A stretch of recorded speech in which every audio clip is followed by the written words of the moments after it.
شام 6 بجے کا وقت تھا۔ حالہ اس وقت گھر میں اکیلی تھی۔ رمشا اور ضامن کی ممی اسی کے لیے شاپنگ کرنے گئی تھیں، جبکہ عاصم صاحب بھی کسی دوست سے ملنے گئے ہوئے تھے۔ وہ لان میں رکھی کرسیوں پر بیٹھی شام کا منظر انجوائے کر رہی تھی کہ مین گیٹ سے ضامن کو آتے دیکھ کر وہ حیرت اور خوشی سے یکدم اپنی جگہ سے اٹھی۔ ضامن سیدھا اسی کی جانب آیا۔ ممی کہاں ہیں؟ نہ سلام، نہ دعا، نہ کوئی گرم جوشی۔ حالہ یکدم ٹھٹکی۔ السلام علیکم، کیسے ہیں آپ نے بتایا ہی نہیں اپنے آنے کا؟ حالہ نے خفگی سے کہا۔ جتنا پوچھا ہے اتنا جواب دو۔ ضامن کے سخت لہجے پر وہ ہکا بکا رہ گئی۔ ممی اور رمشا شاپنگ کے لیے گئی ہیں اور ڈیڈی بھی نہیں ہیں۔ وہ بھی اب ان دونوں کو ممی اور ڈیڈی ہی کہتی تھی کہ یہ تاکید انہوں نے ہی کی تھی۔ پانی کا گلاس لے کر میرے روم میں آؤ۔ ضامن غصے سے اسے حکم دیتا لمبے لمبے ڈگ بھرتا اندر چلا گیا۔ حالہ پریشان ہوتی پانی کا گلاس لے کر زینے طے کرنے لگی۔ اسے تو ضامن کا اجنبی لہجہ پریشان کر رہا تھا۔ نوک کر کے وہ کمرے میں آئی تو نظر سامنے بیڈ پر ٹانگیں لٹکا کر بیٹھے ضامن پر پڑی۔ وہ ڈرتے ہوئے اس کے پاس آئی اور پانی کا گلاس دیا، جسے وہ ایک سانس میں خالی کر گیا۔ پھر غصے سے پاس کھڑی حالہ کو دیکھا، جو اس کی غصے کو سمجھنے سے قاصر تھی۔ ضامن کیا بات ہے، کیا ہوا ہے؟ اس نے ڈرتے ڈرتے اس سے پوچھا، اور یہی پوچھنا غضب ہو گیا۔ ضامن نے پوری قوت سے گلاس سامنے دیوار پر دے مارا، جو چھناکے سے ٹوٹ کر گرا اور حالہ کے حلق سے چیخ نکل گئی۔ کیا ہوا ہے مجھے؟ یہ پوچھو، کیا قیامت گزری ہے مجھ پر؟ ضامن بیڈ سے اٹھتے زور سے چلایا۔ یہ دیکھو اسے، کیا ہے یہ؟ ضامن نے غصے سے اس کے سامنے وہ نکاح نامہ لہرایا جو زمان شاہ اسے دے کر گیا تھا۔ حالہ نے لرزتے ہاتھوں سے اسے پکڑا اور اس کی آنکھیں پھٹی کی پھٹی رہ گئیں۔ یہ جھوٹ ہے۔ بے اختیار آنسو اس کے گالوں پر پھسلے۔ روتی ہوئی آواز میں اس نے اپنی بے گناہی کا ثبوت دینا چاہا کہ ضامن کے زوردار تھپڑ سے وہ الٹ کر نیچے گری۔ ضامن نے کوئی پرواہ نہ کرتے اس کے پاس بیٹھتے بالوں سے پکڑ کر اس کا چہرہ اونچا کیا اور اپنا نکاح نامہ اس کے آگے کیا۔ اب اس کو دیکھو، کہاں کوئی فرق ہے؟ بتاؤ۔ ضامن نے غصے سے دانت پیستے اس کے آگے زمین پر دونوں نکاح نامے رکھے اور اس کے بال جھٹکے سے چھوڑے۔ حالہ دونوں کو دیکھ کر سر پکڑ کر بیٹھ گئی۔ اسے نہیں یاد پڑتا تھا کہ اس رات ایسا کچھ ہوا تھا، تو پھر کیسے اس کے سائن انہیں پتہ چلے؟ پھر سپارک ہوا کہ اس رات اس کا بیگ وہیں رہ گیا تھا اور اس کی چیک بک۔ بس پھر وہ سب سمجھ گئی، مگر اس نے ضامن کو کوئی وضاحت نہ دینے کا فیصلہ کر لیا۔ یہ سب جھوٹ ہے، مگر پھر بھی میں آپ کو کوئی وضاحت نہیں دوں گی۔ ایک عزم سے اٹھتے وہ ضامن کے مقابل آ کر کھڑی ہوئی۔ کسی خوش فہمی میں مت رہنا، تم اگر میری نہیں ہوئی تو کسی کی بھی نہیں ہوگی۔ میں زندہ تمہیں زمین میں گاڑ دوں گا، مگر کسی اور کے حوالے نہیں کروں گا۔ ضامن نے اس کے بازو کو سختی سے پکڑتے ہوئے کہا اور جھٹکے سے چھوڑ کر چلا گیا، جبکہ وہ قسمت کی اس ستم ظریفی پر سوائے ماتم کے اور کچھ نہیں کر سکتی تھی۔ ابھی وہ گھر سے باہر ہی نکلا تھا کہ اسے اویس عالم کی کال آ گئی۔ کہاں ہو؟ فوراً میرے پاس، پی سی میں پہنچو۔ اویس عالم کسی کیس کے سلسلے میں راولپنڈی ہی آئے ہوئے تھے اور پی سی میں ٹھہرے تھے۔ انہیں تنویر کے تھرو اس نقلی نکاح نامے کا پتہ چلا تھا۔ انہوں نے ضامن کے آفس کال کی، وہاں سے پتہ چلا کہ وہ اسلام آباد آیا ہوا ہے۔ انہوں نے کال کر کے اسے فوراً بلا لیا۔ ضامن کا دماغ اس وقت کھول رہا تھا۔ اس نے گاڑی کا رخ ہوٹل کی جانب کیا۔ پارکنگ میں گاڑی کھڑی کر کے اس نے دوبارہ انہیں کال کی اور کمرہ نمبر پوچھا، پھر سیدھا ان کے کمرے کی جانب بڑھا۔ زمان آج تمہارے پاس آیا تھا؟ اس نے انہیں ساری کہانی کہہ سنائی۔ تمہارے خیال میں یہ صحیح ہے یا غلط؟ انہوں نے اسے جانچتی نظروں سے دیکھا۔ سر، وہ سائنز حالہ کے ہی ہیں، اور بالفرض نہیں ہے تو ان کے پاس کہاں سے اس کے اتنے ایگزیکٹ سائنز آئے؟ ضامن کی بات پر وہ مسکرایا اور پھر اس کی تنویر سے بات کروائی، جس نے اس چیک بک کا راز کھولا اور ان کے ایک ماہر بندے کا بتایا جس نے حالہ کے سائن کی کاپی کی تھی۔ ضامن تو ششدر رہ گیا۔ یہ کیا ہو گیا؟ اس نے کال بند کر کے فون اویس صاحب کو پکڑایا۔ اس کی حالت دیکھ کر انہیں یہ اندازہ لگانے میں دیر نہ لگی کہ وہ حالہ کے ساتھ کچھ غلط کر بیٹھا ہے۔ ضامن، غلط فہمی میں کس حد تک نقصان کر چکے ہو؟ کیا واپسی کا کوئی راستہ کھلا چھوڑ کر آئے ہو؟ انہیں سب سے پہلے شک یہی ہوا کہ کہیں ضامن حالہ کو طلاق نہ دے آیا ہو۔ بہت برا کیا ہے، پھر بھی شکر ہے کہ انتہائی حد تک نہیں پہنچا۔ ضامن ان کی بات کا مفہوم سمجھتے ہوئے بولا۔ ضامن، جذبات کو عقل پر کبھی بھی حاوی مت آنے دینا آئندہ، اور یاد رکھنا، غلطیاں ہر کوئی کرتا ہے، مگر ان سے ہمیشہ سبق سیکھنا، دہرانا مت۔ اللہ تم دونوں کے لیے بہتر کرے۔ وہ سب راز جو ہم نے سرفراز کو دیے تھے اس نے بینک کے لاکر میں رکھوائے تھے، اور اب تنویر مجھے وہ سب دے چکا ہے۔ حالہ کو بھی پتا تھا اور اس نے غلطی سے ان کو بتا کر اپنے لیے مزید خطرہ مول لے لیا۔ اب اس کی اور بھی زیادہ پروٹیکشن کی ضرورت ہے کیونکہ رحمان کسی بھی وقت اب کچھ بھی کر سکتا ہے۔ اس کے اریسٹ وارنٹ میں بنوا رہا ہوں اور چیف آف آرمی سٹاف کو انوالو کر رہا ہوں تاکہ اس کے بچنے کی کوئی صورت نہ ہو۔ امید ہے کل تک کام ہو جائے گا اور پھر ہی ہم اس پر ہاتھ ڈال سکیں گے، تب تک تمہیں بہت الرٹ رہنا ہے۔ ابھی وہ بات کر ہی رہے تھے کہ ضامن کے موبائل پر انجان نمبر سے کال آئی۔ ہیلو، اس نے کہا تھا نا سیدھی طرح اسے میرے حوالے کر دو، مگر تمہیں شاید بات سمجھ میں نہیں آئی۔ اپنی چڑیا میں تمہاری قید سے نکال لایا ہوں، مگر تم نے اسے جو پروٹیکشن پرووائڈ کرنے کی غلطی کی اس کی سزا جلد ہی تمہیں ملے گی۔ کیا بکواس کر رہے ہو تم؟ ہیلو۔ صحیح معنوں میں تو قیامت اب ٹوٹی تھی ضامن پر۔ زمان شاہ کی آواز نے گویا سور پھونکا تھا اس کے کانوں میں۔ کیا ہوا ہے؟ اویس عالم نے سر پکڑے ضامن کو جھنجھوڑا۔ اس باسٹرڈ نے حالہ کو کڈنیپ کر لیا ہے۔ اس کے منہ سے بمشکل یہ الفاظ نکلے۔ فوراً گھر چلو۔ وہ دونوں تیزی سے ضامن کے گھر کے لیے نکلے۔ سامعین کرام، آپ سن رہے ہیں ایک دلچسپ اور رومانوی اردو کہانی جس کا نام ہے تیرے میرے درمیان۔ یہ اس سلسلے کی آخری اور قسط نمبر 4 ہے۔ مجھے امید ہے آپ کو میری یہ کاوش پسند آئی ہوگی۔ آپ نے اگر ابھی تک میرا چینل کہانی گھر سبسکرائب نہیں کیا تو ابھی میرے چینل کو سبسکرائب کر کے بیل نوٹیفیکیشن آن کر لیجئے تاکہ آنے والی ہر نئی کہانی کی اطلاع بر وقت آپ تک پہنچ سکے۔ ضامن کے چلے جانے کے بعد اسے لگا کہ اس گھر میں اس کا دم گھٹ جائے گا۔ وہ کچھ دیر کے لیے یہاں سے نکل جانا چاہتی تھی۔ اس نے آنسو صاف کیے، ضامن کے کمرے سے نکل کر وہ رمشا کے کمرے میں آئی، چادر اچھے سے لی، منہ چھپایا، نیچے آئی اور باہر کے گیٹ کی جانب بڑھی۔ ایک غلطی ضامن نے کی تھی، اس پر اعتبار نہ کر کے اب ایک غلطی حالہ کر رہی تھی، اس 4 دیواری سے اکیلے نکلنے کی، اور پھر غلطیوں کا تاوان تو بھرنا پڑتا ہے۔ چاچا پلیز دروازہ کھول دیں، میں بس یہاں قریبی پارک تک جا رہی ہوں، اس نے چوکیدار کو کہا۔ مگر بیٹا آپ کو اکیلے جانے کی اجازت نہیں، انہیں عاصم صاحب نے سختی سے منع کیا تھا کہ حالہ کو اکیلے نہ نکلنے دیں۔ باہر انکل کے گارڈز ہیں نا، آپ ان کو کہیں کہ مجھے فالو کر لیں۔ چاچا نے انہیں فون کیا اور یوں حالہ قریبی پارک تک آ گئی۔ اس وقت وہ کہیں بھاگ جانا چاہتی تھی۔ وہ گال ابھی بھی سنسنا رہا تھا جہاں ضامن نے تھپڑ مارا تھا۔ اس تھپڑ سے بڑھ کر ضامن کی بے اعتباری اسے مار رہی تھی۔ کیا وہ اس قابل بھی نہیں تھی کہ اسے ایک موقع بھی ضامن دیتا؟ انہی سوچوں میں وہ آگے بڑھتی جا رہی تھی۔ پارک میں اس وقت اکا دکا لوگ موجود تھے۔ حالہ یہ نہیں جانتی تھی کہ عاصم صاحب کے کارندوں کے علاوہ زمان کے بندے بھی اسے فالو کر رہے ہیں۔ زمان کے بندے ایک درخت کی اوٹ میں عاصم صاحب کے بندوں کا نشانہ لیے ہوئے تھے۔ انہوں نے ایسی گولیاں ان کی جانب پھینکی جن کی پسٹل سے نکلنے کی کوئی آواز نہیں تھی، اور ان کے آگے ایسا لیکوڈ لگا تھا جو انسان کے جسم میں گولی کے تھرو جاتے ہی اسے کچھ دیر کے لیے بے ہوش کر دیتا ہے۔ جیسے ہی عاصم صاحب کے کارندے بے ہوش ہوئے، زمان کے کارندوں میں سے ایک شخص حالہ کے پاس آیا جو بینچ پر ارد گرد سے بیگانہ بیٹھی تھی۔ اس نے پیچھے سے ایک رومال حالہ کے چہرے پر رکھا اور آہستگی سے حالہ کو اٹھا کر پارک کے پچھلے راستے سے نکل گیا جہاں زمان شاہ گاڑی میں بیٹھا تھا۔ ضامن اور اویس عالم جیسے ہی گھر پہنچے، وہاں رمشا، ضامن کی ممی اور عاصم صاحب پہلے ہی موجود تھے جنہیں چوکیدار نے حالہ کے گھر سے باہر پارک میں جانے کا بتا دیا تھا۔ انہوں نے اپنے مزید بندے پارک کی جانب بھجوا دیے۔ کیا بکواس کر رہے ہو؟ ٹھیک ہے انہیں ہاسپٹل پہنچاؤ۔ کیا ہوا؟ اویس صاحب نے عاصم ملک سے پوچھا۔ وہ 2 لڑکے جو حالہ کو فالو کر رہے تھے وہ پارک میں بے ہوش ملے ہیں، انہوں نے تفصیل بتائی۔ مجھے سر باکر کو کال کرنی پڑے گی، اب انہیں کھلا چھوڑنا خطرے سے خالی نہیں۔ اویس عالم نے چیف آف آرمی سٹاف کا ذکر کرتے انہیں کال کی۔ کچھ دیر بعد ان کے پی این اے لائن تھرو کروائی۔ ہیلو سر، کیسے ہیں آپ؟ سر آپ کو ایک فائل بھجوائی تھی کل۔ جی رحمان شاہ کی۔ سر اس کے اڈوں پر ریڈ کرنا مسٹ ہو گیا ہے کیونکہ اس نے ہمیں پرسنل اٹیک کیا ہے اور عاصم ملک کی بہو کو کچھ دیر پہلے کڈنیپ کیا ہے۔ سر وہ بس ابھی تو نکاح کیا تھا۔ سر آپ کی پرمیشن ہو تو آج رات ہی۔ Thank you sir, thank you, اللہ حافظ۔ ان کی گفتگو سے اتنا تو اندازہ ہو گیا تھا کہ سر باقر نے انہیں پرمیشن دے دی ہے۔ سر نے کہا ہے کہ آپ ریڈ کی تیاری کریں، ان کا ایک بندہ ابھی اس کے وارنٹ گرفتاری لے کر یہاں پہنچ رہا ہے۔ انہوں نے ضامن کو دیکھتے ہوئے کہا کہ اسی وقت تنویر کی کال آ گئی۔ ہاں تنویر، کیا رپورٹ ہے؟ اویس صاحب نے پوچھا۔ سر وہ حالہ کو لے کر اپنے اڈے پر ہی ہیں، جلد ہی آپ لوگ پہنچے، میں یہاں کے کچھ راستے کلیئر کرواتا ہوں، آپ بے فکر ہو کر آئیں۔ میں نے اپنی ایک الگ ٹیم اس کے خلاف بنائی ہوئی ہے، ہم آپ کو اپڈیٹس دیتے رہیں گے۔ یہ کہتے ساتھ ہی اس نے کال کاٹ دی۔ لاہور کال کر کے سب کو الرٹ کرو ضامن۔ انہوں نے ضامن کو ہدایت دے کر سمیہ کو کال کی۔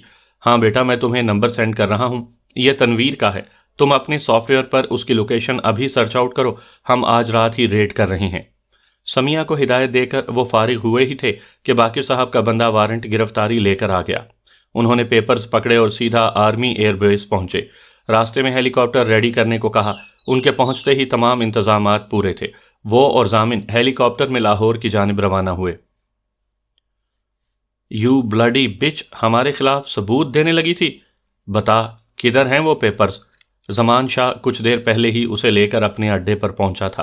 اوپر والی سٹوری میں ایک بیڈ روم میں اسے لے کر پہنچا۔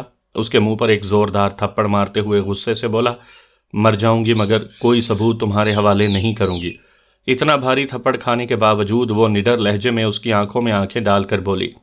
تنویر بھی پاس کھڑا بامشکل خود پر قابو رکھے کھڑا تھا۔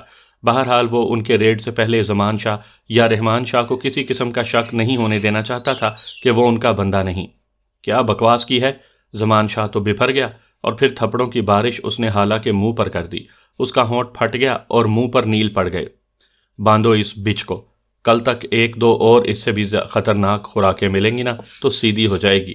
اکڑتی ہے زمان شاہ کے آگے جسے ایک زمانہ پناہ مانگتا ہے۔ زمان شاہ منہ سے کف اڑاتا تنویر کو کہہ کر چلا گیا۔ وہ آہستہ سے اس کے قریب آیا، آہستہ سے اسے سیدھا کیا تو اس کا دل کٹ گیا حالہ کا سوجا چہرہ دیکھ کر۔ اپنے جس دوست نما بھائی اور اس کی اولاد کے لیے اس نے عمر تیاگ دی، آج اس کے سامنے اس کا کیا حال ہوا؟ اس نے بمشکل اپنے آنسو روکے، کیونکہ اس وقت جذبات سے نہیں عقل سے کام لینے کا وقت تھا۔ ذرا سی بھی چوک ہوتی تو حالہ ان سب کے ہاتھ سے نکل جاتی، لہٰذا اس نے اپنے جذبات کو قابو کیا۔ ہیلی کاپٹر سے اتر کر وہ دونوں ہیڈ کوارٹر پہنچے، جہاں ان کی پوری ٹیم پہلے سے ہی تیار تھی۔ سمیہ نے جگہ ٹریس آؤٹ کر کے پورا میپ ان کے سامنے کھولا۔ ساتھ ساتھ تنویر کے میسیجز بھی آ رہے تھے کہ کون کون سا ایریا انہوں نے خالی کروا لیا ہے۔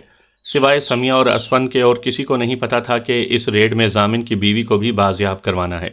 وہ سب اللہ کا نام لے کر گاڑیوں میں نکلے۔ سمیہ بھی ساتھ تھی اور وقتاً فوقتاً میپس سے وہی سارا راستہ بتا رہی تھی۔ اس ایریا سے کوئی 100 گز کی زمین پر صرف اونچی اونچی گھاس اور درخت تھے۔ دور سے دیکھنے پر کوئی یہ اندازہ نہیں کر سکتا تھا کہ یہاں کچھ دور کوئی رہائش بھی ہو سکتی ہے۔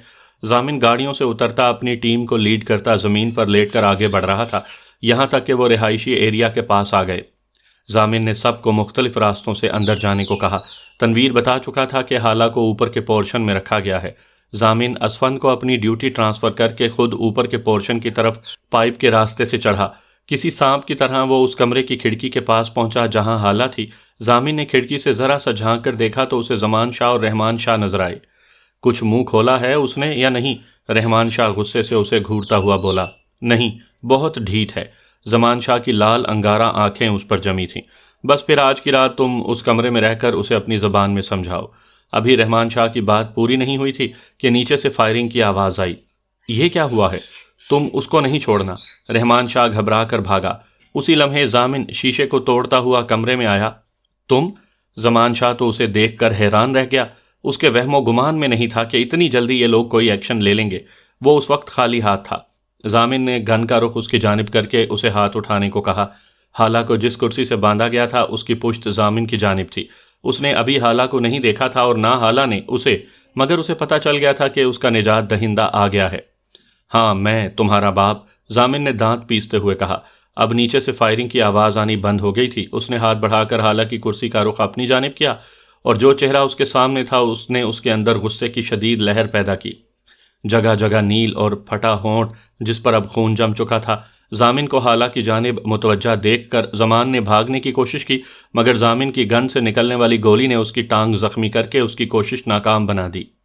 زمان یہ بھول گیا تھا کہ سیکرٹ ایجنٹس کی 2 نہیں 10 آنکھیں ہوتی ہیں۔ اسی وقت تنویر اندر آیا۔ ضامن، حالہ کو لے کر چلو، سب کو ہم نے قابو کر لیا ہے۔ زمان تو تنویر کے منہ سے نکلنے والے الفاظ سن کر ششدر رہ گیا۔ اب اسے سمجھ آ گیا کہ ضامن لوگ کیسے اتنی جلدی حرکت میں آ گئے۔ آستین کے سانپ۔ زمان تنویر پر پھونکارا مگر زخمی ٹانگ کی وجہ سے کچھ کرنے کی پوزیشن میں نہیں تھا۔ آپ حالہ کو لے کر جائیں، اس کمینے کو میں اس کے انجام تک پہنچا کر آؤں گا۔ جس نے میری زندگی کو ختم کرنے کی کوشش کی، اسے میں اتنی آسانی سے معاف نہیں کر سکتا۔ ڈرل مشین کہاں ہے؟ اس نے اپنی نظریں زمان پر جماتے ہوئے کہا، جن میں سے چنگاریاں نکل رہی تھیں۔ تنویر نے اس کمرے کی ایک الماری سے ڈرل مشین نکال کر ضامن کو دی۔ ضامن، حالہ نے پریشان ہو کر اسے دیکھا۔ انکل، اسے لے جائیں۔ ضامن تو جیسے حالہ کی آواز سن ہی نہیں رہا تھا۔ تنویر حالہ کے ہاتھ پاؤں کھول کر اسے لے کر باہر نکل گئے۔ انکل، ضامن کیا کرنے لگے ہیں اس کے ساتھ؟ حالہ نے باہر آ کر دہشت سے تنویر کو دیکھتے ہوئے کہا۔ ساتھ ہی اندر سے ڈرل کی اور کسی کے دل دوز چیخوں کی آواز سنائی تھی۔ یہ حالہ تو دہشت سے کچھ بول بھی نہیں پائی۔ اس نے میری جس پیاری بیٹی کا یہ حال کیا ہے تو ایک گولی اس کا بدلہ لینے کے لیے کافی نہیں تھی۔ بس اب تم یہاں سے چلو۔ یہ کہتے ساتھ ہی وہ ششدر کھڑی حالہ کو لے کر باہر آ گئے۔ اگلے کچھ دنوں میں رحمان کا نہ صرف سارا گینگ پکڑا جا چکا تھا بلکہ ان کے توسط سے بہت سے اور شر پسند گروہوں کو پکڑا جا چکا تھا جو پاکستان میں مختلف جگہوں پر دہشت گردی کے واقعات میں انوالو تھے۔ رحمان سے انہوں نے یہ بھی کنفیس کروا لیا تھا کہ سرفراز کو اس رات اسی نے مروایا تھا اور اس جرم میں اسے پھانسی کی سزا سنائی گئی تھی۔ اسفند اور سمیہ کی شادی طے ہو گئی تھی۔ حالہ کو عاصم صاحب اپنے گھر لے آئے تھے جبکہ ضامن کا سب نے بائیکاٹ کیا تھا کیونکہ حالہ نے سب کو اس شام کی تھپڑ والی بات بتا کر رخصتی سے انکار کر دیا تھا جو حالہ کے چہرے کے زخم ٹھیک ہونے کے ہفتے کے بعد رکھی تھی، مگر وہ سب جاننے کے بعد سب نے اس کا ساتھ دیا تھا اور اس کا اپنے ہی گھر میں داخلہ ممنوع کر دیا تھا۔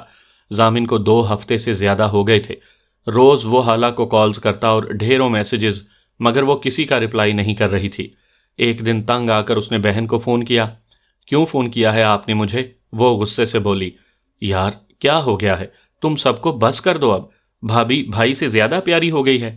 یاد کرو وہ دن جب میں تمہاری ایک ایک بک ڈھونڈنے کے لیے ٹریننگ سے تھکا ہوا آیا تھا اور پھر بھی سارا دن سڑکوں پر مارا مارا پھرتا تھا۔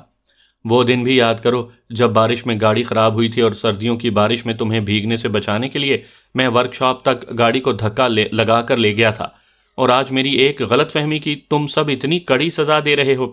میں اپنی فیملی ہوتے ہوئے تنہا ہو گیا ہوں۔ ضامن نے پوری طرح پلاننگ کر کے رمشا کو گھیرا تھا اور اپنی جذباتی ایکٹنگ پر اس کا دل کیا کہ خود کو آسکر دے دے۔ اچھا بھائی بس کرو، میں تو کب کا تمہیں معاف کر چکی ہوں، مگر بھابھی کچھ سننے کو تیار ہی نہیں۔ آخر رمشا اس کی جذباتی باتوں کے زیر اثر آ ہی گئی۔ تمہاری بھابھی کی تو ایسی کی تیسی، اب وہ میری پلاننگ دیکھے۔ یہ سب وہ صرف دل ہی میں سوچ سکا۔ تم بس میری تھوڑی ہیلپ کر دو، جیسے جیسے میں کہوں ویسے ہی کرنا، اور ہاں پلیز اس کی کوئی پکچر ہی سینڈ کر دو، وانا سی ہر۔ رمشا کو اپنے ساتھ ملاتے ہوئے آخر میں دل کے ہاتھوں مجبور ہو کر اس نے کہا، اوکے وہ تو میں ابھی کر دیتی ہوں، اوکے بائے ناؤ۔ رمشا خود بھی اپنے بھائی بھابھی کو اب اکٹھے دیکھنا چاہتی تھی۔ بھابھی واؤ کتنی کیوٹ لگ رہی ہیں آپ اس کلر میں، چلیں ایک سیلفی ہو جائے۔ وہ جو لاؤن میں بیٹھی سمیہ کی شادی میں پہننے کے لیے کپڑوں کے ڈیزائن دیکھ رہی تھی، رمشا کی اس معصوم سی فرمائش پر بے اختیار اس پر اسے بہت پیار آیا۔ اگر بھابھی کو پتہ چل جائے کہ کس مقصد سے یہ پکچر لے رہی ہوں تو یہ ہاتھ جو میرے گرد پیار سے لپٹا ہے میری گردن دبانے میں 1 سیکنڈ کی دیر نہ لگائے۔ ضامن بے چینی سے انتظار کر رہا تھا رمشا کے میسج کا۔ کتنے دن ہو گئے تھے اس دشمن جاں کو دیکھے ہوئے۔ کچھ دیر بعد اسے واٹس ایپ میسج کی ٹون سنائی دی۔ اس نے تیزی سے میسج اوپن کیا تو رمشا اور حالہ کی تصویر نظر آئی۔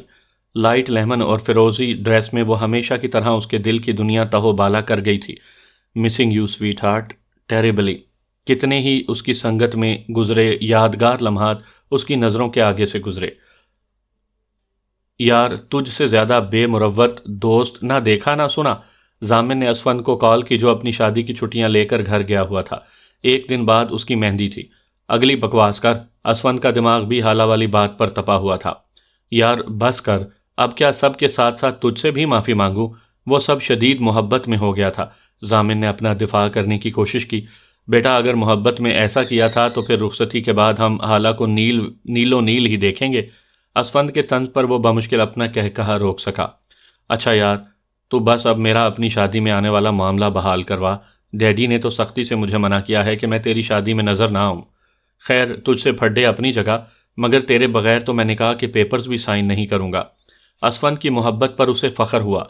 تھینکس بڑی، مگر علاقہ غیر میں یہ خبر نہ پہنچے۔ ضامن تو کتنا ڈرتا ہے حالہ سے، ہا ہا ہا۔ اسفند کی ہنسی نے اسے تپایا۔ بیٹا کچھ دن بعد تجھ سے پوچھوں گا۔ ہیلو یار میں ایک ڈریس بھیج رہا ہوں، پلیز کسی بھی طرح حالہ نے مہندی کی رات یہی پہننا ہے۔ یہ تم پر ڈیپینڈ کرتا ہے کہ تم نے اسے کیسے منانا ہے۔ ضامن کے میسج نے رمشا کو اچھا خاصا پریشان کیا۔ بھائی خود تو مجنوں بنے ہو، مجھے کس بات کی سزا دے رہے ہو؟ رمشا نے بیچارگی سے سوچا۔ شام میں رمشا نے ایک پارسل وصول کیا۔ بھابھی آپ سے ایک ریکویسٹ کرنی ہے، پلیز مانیں گی؟ رمشا پارسل لے کر حالہ کے پاس آئی۔ ہاں سویٹی کیوں نہیں، حالہ نے پیار سے اسے کہا۔ دونوں اس وقت رمشا کے ہی روم میں تھیں۔ میں نے نیٹ پر ایک ڈریس دیکھا تھا، مجھے بہت اچھا لگا اور میں نے آپ کے لیے آرڈر دے دیا. میری وش ہے کہ آج آپ یہی پہنیں. رمشا نے محبت سے اسے کہا. او ڈیئر، تھینک یو، مگر اب اس کا کیا کروں جو کل ہم لے کر آئے تھے؟ اس نے بے چارگی سے کہا. اچھا چلو دکھاؤ، یہی پہنوں گی. خوش؟ اس نے محبت سے اسے کہا. Oh thank you. حالہ نے پیکنگ کھولی تو اس میں بہت ہی اسٹائلش آلیو گرین اور اورنج اور ریڈ کے رنگوں کے امتزاج کا غرارہ اور لانگ شرٹ پر نفیس مگر ہیوی کام ہوا تھا. یہ تو برائڈل ڈریس لگ رہا ہے، حالہ نے الجھتے ہوئے کہا. پلیز بھابھی. Okay okay. حالہ کے مان جانے پر اس نے محبت سے اسے گلے لگایا اور ضامن کو ڈن کے ساتھ وکٹری کا نشان بھیجا. یہ اسفند کی مہندی کے فنکشن کی بات تھی. ہر جانب رنگ و بو کا سیلاب تھا، سوائے حالہ کے سب کو بتایا جا چکا تھا کہ ضامن آ رہا ہے اس فنکشن میں. اسفند نے بڑی پس و پیش کے بعد بالآخر سب کو منا لیا تھا. حالہ ضامن کے بھیجے ہوئے سوٹ میں کسی ریاست کی شہزادی سے کم نہیں لگ رہی تھی. لمبے گھنے بال کھلے ہوئے، خوبصورتی سے کیے گئے میک اپ میں، نازک سی جیولری پہنے، ماتھے پر ایک سائڈ پر جھومر لگائے یہاں سے وہاں پھر رہی تھی. سارا فنکشن اسفند کے گھر کی لان میں ارینج کیا گیا تھا. پہلے لڑکے والوں نے مہندی لانی تھی، پھر لڑکی والوں نے. چونکہ کمبائن فنکشن تھا سو دونوں سائڈز نے باری باری آنا ڈیسائیڈ کیا تھا. عاصم صاحب اور ضامن کی مدر بڑے فخر سے حالہ کا تعارف اپنی بہو کی حیثیت سے سب میں کروا چکے تھے. حالہ سمیہ کی بہن کے فرائض انجام دے رہی تھی، سو جب لڑکے والے تھال اٹھائے مہندی لے کر آئے تو حالہ ان کو ریسیو کرنے مین انٹرنس کے اینڈ پر سمیہ کے گھر والوں کے ساتھ کھڑی تھی. اسفند کی بہنیں اور کزنز مہندی کے تھال پکڑے آگے تھیں، جبکہ لڑکے کو اس کے دوستوں نے لانا تھا. حالہ پھولوں کے تھال پکڑے کھڑی تھی. جیسے ہی اسفند کی کزنز مہندی لے کر اندر آ گئیں تو ان کے پیچھے 10 ہیوی بائکس پر اسفند کے کزنز نے پہلی انٹری دی. سب لڑکے وائٹ شلوار قمیض پر ڈفرنٹ کلرز کی واسکٹ پہنے گوگلز لگائے ہوئے تھے. سب نے اس منظر کو انجوائے کیا اور چیخیں اور تالیاں بجا کر لڑکے والوں کی ایسی انٹری کو اپریشیٹ کیا. آخر میں 2 ہیوی بائکس تھیں، جن میں ایک پر اسفند اور دوسری ہیوی بائک پر بیٹھے شخص کو دیکھ کر حالہ کو لگا کہ اس کے چاروں جانب روشنیاں بھر گئی ہوں. دل کے کسی کونے میں بہت شدید خواہش تھی اس ستمگر کو آج دیکھنے کی. وائٹ شلوار قمیض پر آلیو گرین واسکٹ پہنے گوگلز لگائے وہ بھی کسی ریاست کے شہزادے سے کم نہیں لگ رہا تھا. اس نے اپنی بائک بالکل حالہ کے پاس روکی اور پھر اس سے اتر کر اسے نظر بھر کر دیکھا. وہ بولا، ہائے مائی لیڈی. حالہ تو ابھی تک اس ساحر کی مسکراہٹ کے سحر سے نکل نہیں پائی تھی. جس قدر وہ ہرٹ ہوئی تھی ابھی اتنی جلدی وہ اس کو معاف کرنے کے حق میں نہیں تھی. وہ اسٹیج کے پاس کھڑی مٹھائی کی چیزیں ارینج کرتی اسٹیج پر پہنچا رہی تھی کہ اس کے واٹس ایپ میسج کی ٹون آئی. اس نے میسج اوپن کیا تو ضامن کا میسج تھا. wanna take you to a place where no one could see and I could tell you how much I love you. اور ساتھ ڈھیر سارے ہارٹس اور کسنگ ایموجی تھے. حالہ کے گال دہک اٹھے. اس نے غیر اختیاری طور پر جو ہی نظر اٹھا کر سامنے دیکھا تو اسٹیج پر اسفند کے ساتھ بیٹھے ضامن سے نظر ملی جو اس کے بلشنگ فیس کو دیکھ رہا تھا. اسے اپنی طرف دیکھتے پایا تو اپنی شرارتی مسکراہٹ سمیت اسے آنکھ ماری. حالہ نے بے اختیار رخ پھیر کر اپنے دھڑ دھڑ کرتے دل کو سنبھالا. مہندی کی رسم کے بعد جیسے ہی گروپ فوٹوز کا سلسلہ شروع ہوا اسفند نے عاصم صاحب اور ان کی فیملی کو آنے کو کہا. عاصم صاحب اور ان کی بیگم سمیہ اور اسفند کے ساتھ صوفوں پر بیٹھ گئے جبکہ حالہ اور رمشا صوفے کے پیچھے چلی گئیں. حالہ نے شکر کیا کہ ضامن نہیں تھا وہاں، مگر یہ شکر تھوڑی دیر کا تھا. جیسے ہی فوٹوگرافر پکچر لینے لگا اسفند نے اسے روک کر ادھر ادھر دیکھا کہ دائیں طرف سے ضامن آتا دکھائی دیا. حالہ جزبز ہوئی جب ضامن اس کے دائیں طرف آیا کیونکہ اس کے بائیں طرف رمشا کھڑی تھی. ابھی فوٹوگرافر تصویر لینے ہی والا تھا کہ حالہ کو اپنی کمر پر ضامن کا ہاتھ سرسراتا محسوس ہوا. اس کی تو سانس سینے میں اٹک گئی. بھابھی پلیز تھوڑا سا اسمائل کریں. فوٹوگرافر بھی ان کا جاننے والا تھا جس کو پتا تھا کہ حالہ ضامن کی منکوہا ہے. حالہ نے ایک غصیلی نظر ضامن پر ڈالی جو سامنے دیکھتا شرارتی انداز میں مسکرا رہا تھا. حالہ نے 1 سیکنڈ میں کچھ سوچا اور اپنا دایاں پاؤں اندازے سے آگے کر کے اپنی ہیل کے نیچے ضامن کا پاؤں زور سے دبایا. ضامن یکدم چیخا اور حالہ نے فوراً پاؤں کھینچ کر منہ نیچے کر کے اپنی ہنسی کنٹرول کی. کیا ہوا؟ سب نے یکدم پریشانی سے پوچھا. نہیں، وہ پاؤں پہ کچھ کاٹا ہے. اسفند پریشانی سے کھڑا ہوا. دکھاؤ. ارے کچھ نہیں ہوا، بیٹھ تو. اسے بٹھا کر اب کی مرتبہ ضامن نے تمیز سے فیملی پکچر لی. کھانے کے بعد رمشا حالہ کے پاس آئی. بھابھی، وہ اویس انکل باہر گاڑی میں بیٹھے ہیں، کہہ رہے ہیں کہ آپ سے کچھ بات کرنی ہے. تو کیا وہ جا رہے ہیں؟ حالہ نے حیران ہو کر پوچھا. شاید. آپ جلدی سے جائیں. حالہ تیزی سے اپنا لہنگا اٹھائے باہر آئی. ابھی وہ گلی میں نکل کر ان کی گاڑی ڈھونڈ رہی تھی کہ ایک ہاتھ نے اس کا ہاتھ تھاما. اس نے ڈر کر دیکھا تو وہ ضامن تھا جو اسے لیے اپنی گاڑی کی جانب بڑھ رہا تھا. کیا کر رہے ہیں؟ کہاں لے جا رہے ہیں؟ چھوڑیں میرا ہاتھ۔ وہ اس کے ہاتھ سے اپنا ہاتھ چھڑاتے ہوئے بولی، جو خاموشی سے اسے لیے گاڑی میں بیٹھا کر تیزی سے ڈرائیونگ سیٹ کی جانب آیا۔ مبادا کہ وہ لاک کھول کر اترتی، بیٹھتے ساتھ ہی وہ زن سے گاڑی بڑھا لے گیا۔ آپ لاک کھول رہے ہیں یا میں مچاؤں شور؟ حالہ کو سمجھ آ گئی تھی کہ جب تک ضامن لاک نہیں کھولے گا اس کی سائیڈ کا دروازہ نہیں کھلے گا۔ وہ تھک ہار کر بیٹھ گئی۔ ضامن خاموشی سے کوئی نمبر ملا رہا تھا۔ ہیلو، میرے اماں ابا کو بتا دینا کہ حالہ کی رخصتی ہو گئی۔ اس وقت وہ اپنے میاں کے ساتھ اپنے گھر جا رہی ہے اور وہاں سے ڈائریکٹ اس کے بیڈ روم۔ ضامن کی بات سن کر اس کے ہاتھ پاؤں ٹھنڈے ہوئے۔ ہاں آف کورس، میں کیسے برداشت کر سکتا ہوں کہ مجھ سے پہلے تو پیور شادی شدہ کہلائے۔ ایویں تو آج کا ڈریس نہیں بھجوایا تھا، دلہن بنا کر ہی اسے اپنے روم میں لے کر جانا تھا نا۔ ضامن تو آج اسے شوقس پہ شوقس دینے پر تلا ہوا تھا۔ اس نے کنکھیوں سے حالہ کے حیران چہرے کو دیکھا۔ چل اب باقی سب کو تم سنبھال لینا، کہتے ساتھ ہی اس نے فون بند کر کے ایک نظر حالہ کے غسیلے چہرے پر ڈالی، پھر ہاتھ بڑھا کر اس کا جھومر ٹھیک کیا جو اسے گاڑی میں زبردستی بٹھانے کے چکر میں اپنی جگہ سے ہٹ گیا تھا۔ حالہ نے غصے سے اس کا ہاتھ جھٹکا۔ دھیان سے گاڑی چلائیں، جس گولڈن نائٹ کے چکر میں یہ ساری پلاننگ کی ہے نا، ایکسیڈنٹ کروا کر کہیں اس سے محروم نہ ہو جائیں۔ اس کی جلی کٹی بات نے ضامن کو کہا لگانے پر مجبور کیا۔ کسی بھول میں مت رہیے گا، میں اتنی آسانی سے آپ کو اپنے ارادوں میں کامیاب نہیں ہونے دوں گی۔ اس نے غصے سے ضامن کو گھورا۔ ہاں، دشمنی کا کھلم کھلا اعلان۔ ضامن اس کے لہجے سے محظوظ ہوا۔ گھر آتے ہی گاڑی اندر لے جا کر اس نے حالہ کی سائڈ کا دروازہ کھولا اور ایک مرتبہ پھر آج اسے کوئی موقع دیے بغیر اپنے بازوؤں میں اٹھایا۔ ضامن چھوڑیں، میں چلی جاؤں گی، وہ اس کے سینے پر مکے مارتے ہوئے چلائی۔ ضامن نے جھک کر اس کے غصے سے لال ہوتی ہوئی پیاری سی ناک کی ٹپ پر کس کیا اور بس یہیں اس کی بولتی بند ہو گئی۔ کمرے میں لا کر اسے بیڈ پر بٹھاتے ضامن نے پلٹ کر کمرے کے دروازے کو لاک کیا۔ حالہ کی تو حالت غیر ہو رہی تھی۔ وہ اس کے سامنے دوزانو بیڈ کے پاس بیٹھا اور اس کی گود میں سر رکھ دیا۔ I am extremely sorry for each and every thing. میں نے آپ پہ ہاتھ اپنی محبت کی انتہا میں اٹھایا تھا۔ میرے لیے یہ تصور ہی اتنا جان لیوا تھا کہ کوئی آپ کا دعوے دار بن کر میرے پاس آئے، اور وہ کہتے ہیں نا کہ محبت اندھی ہوتی ہے، اور آپ کو پتہ ہے عشق انسان کو اندھا کر دیتا ہے، اور آپ سے میں نے عشق کیا تھا۔ پھر بھی میں اس سب کے لیے معافی مانگتا ہوں۔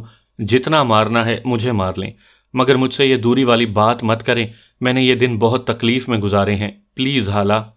ضامن ابھی بات کر ہی رہا تھا کہ ایک آنسو کا قطرہ اس کے بالوں پر گرا۔ یکدم اس نے سر اٹھایا تو دوسری طرف برسات شروع ہو چکی تھی۔ حالہ میری جان۔ وہ بے اختیار اس کے پاس بیڈ پر بیٹھا اور اسے باہوں میں لینا چاہا کہ اس نے روتے ہوئے غصے سے اس کے ہاتھ جھٹکے۔ مت ہاتھ لگائیں مجھے، وہ روتے ہوئے بولی۔ ضامن نے زبردستی اسے کھینچ کر اپنے بازوؤں میں بھینچا اور اس کے بالوں پر، ماتھے پر بوسے دیے۔ اتنی تکلیف آپ کے تھپڑ سے نہیں ہوئی تھی جتنی آپ کی بے اعتباری نے دی تھی۔ اس کے سینے پر سر رکھے وہ روتے ہوئے شکوے کر رہی تھی۔ ویری سوری، مجھے لگا میں تپتی دھوپ میں کھڑی ہو گئی ہوں۔ آپ تو میری چھاؤں ہیں، میرا سب سے قیمتی رشتہ۔ اگر آپ ایسے کریں تو میں کہاں جاؤں گی؟ رو رو کر وہ دل کی بھڑاس نکال رہی تھی اور ضامن کے لیے اسے سمیٹنا مشکل ہو رہا تھا۔ آئندہ ایسا نہیں ہوگا، ضامن کے لفظوں پر وہ یقین لے آئی۔ پھر یکدم کچھ یاد آنے پر پیچھے ہوئی۔ ضامن نے حیرت سے اسے دیکھا۔ آپ نے اس رات زمان کے ساتھ ڈرل سے کیا کیا تھا؟ Hala please don't talk about anyone else. Zamin نے اس کے بالوں میں ہاتھ پھیرتے ہوئے کہا۔ پلیز بتائیں نا، نہیں تو میں ناراض ہو جاؤں گی۔ اس نے ضامن کو دھمکی دی۔ یہ فرسٹ اور لاسٹ ٹائم بتا رہا ہوں، اور وائز ہم اپنے مشن اور پروفیشنل لائف سے متعلق باتیں اپنے گھر والوں کو نہیں بتاتے۔ وہ مشن پرسنل بھی تھا اور اس سے بدلہ آپ نے اپنے پرسنل کنسرن کی وجہ سے لیا تھا۔ ہاں یہ صحیح ہے، جب میں نے آپ کا چہرہ دیکھا تو آئی کانٹ ٹیل یو مجھ پر کیا قیامت ٹوٹی تھی، لہٰذا میں نے ان ہاتھوں میں اتنے سوراخ کیے تھے کہ وہ ہاتھ آئندہ اٹھنے کے قابل نہ رہیں۔ اف ضامن، آپ کتنے خوفناک ہیں۔ وہ حیرت سے پھٹی آنکھوں سے اس کی بات سنتی اس سے پیچھے سرکی۔ میں اس سے بھی زیادہ دہشت ناک ہو جاؤں گا اگر آپ مجھ سے دور ہوئی، اسی لیے تو نہیں بتا رہا تھا۔ اس نے حالہ کو دھمکی دی۔ اس کے تو مجھ پر اٹھنے والے ہاتھوں کے ساتھ تو یہ سلوک کیا، اور آپ نے جو مجھ پر ہاتھ اٹھایا تھا اس کا کیا؟ حالہ نے اسے جتایا۔ ضامن نے اس کے آگے اپنا وہی ہاتھ پھیلایا۔ آپ کی مرضی، جو سلوک کرنا چاہیں کریں، میں اف تک نہیں کروں گا۔ اپنی اسی جان لیوا مسکراہٹ سے اس نے حالہ کو دیکھا۔ حالہ نے ایک نظر اس کی آنکھوں میں جھانکا جہاں ہر طرف بس وہی تھی۔ اس نے دھیرے سے اس کے ہاتھ کو تھام کر اس پر اپنے لب رکھے، پھر اپنے گال سے مس کرتے ہوئے بولی، یہ ہاتھ تو میرے نجات دہندہ ہیں۔ ضامن نے مسکراتے ہوئے اپنے ساتھ لگایا اور پھر اسے اپنی محبت کی بارش میں بھگونے لگا۔